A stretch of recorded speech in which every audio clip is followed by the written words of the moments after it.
ঢাকা 17 আসনের জামাত ইসলামের প্রার্থী এস এম খায়রুজ্জামান একজন ভুয়া ডাক্তার। হ্যাঁ, এই খবরটাই গতকাল থেকেই ছড়িয়ে পড়েছে।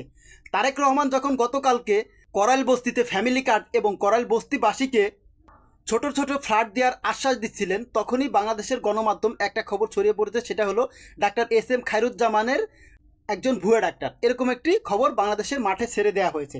ডাক্তার খায়রুজ্জামানকে বাংলাদেশের মানুষ যতটুকু না চিনত, জনাব তারেক রহমানের সাথে প্রতিদ্বন্দ্বী করার পর তাকে মানুষ আরও বেশি চিনতেছে, এরকমটাই অনেকে বলার চেষ্টা করে। কিন্তু ডাক্তার এস এম খায়রুজ্জামান তিনি রাজধানী এবার কেয়ার হাসপাতালে দীর্ঘ 12 বছর চাকরি করেছেন। তাকে যখন ভুয়া ডাক্তার বলা হলো, তখন তার পাশে এসে দাঁড়ালো ঢাকা মেডিকেল কলেজের সিও। তিনি এসে তার পক্ষে দাঁড়ালেন এবং সংবাদ সম্মেলনে তিনি কথা বললেন। দেখেন, ডাক্তার এস এম খায়রুজ্জামানকে যেখানে তাকে চরিত্র হরণ করার চেষ্টা করা হয়েছিল, সেখানে তিনি আরও বিখ্যাত হয়ে গেলেন এবং বাংলাদেশের মানুষ তাকে যতটুকু চিনত, এখন তাকে আরও বেশি চিনতে শুরু করেছে। দেখেন, ডাক্তার এস এম খায়রুজ্জামান বাংলাদেশের একজনই ডাক্তার যিনি বন্ধ্যা নিয়ে কাজ করে। যেই দম্পতির ছেলে মেয়ে হয় না, তাদেরকে নিয়েই কাজ করে ডাক্তার এস এম খায়রুজ্জামান। তিনি ভারত থেকে ডিগ্রি নিয়ে এসেই বাংলাদেশে তিনি কাজ করতেছে।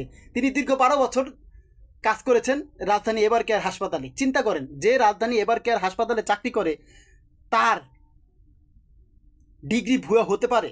রাজধানী এবার কেয়ার হাসপাতালে কি একজন ভুয়া ডিগ্রি ডাক্তারকে তাদের এখানে চাকরি দিবে? এটাই এখন সবচেয়ে বড় প্রশ্ন।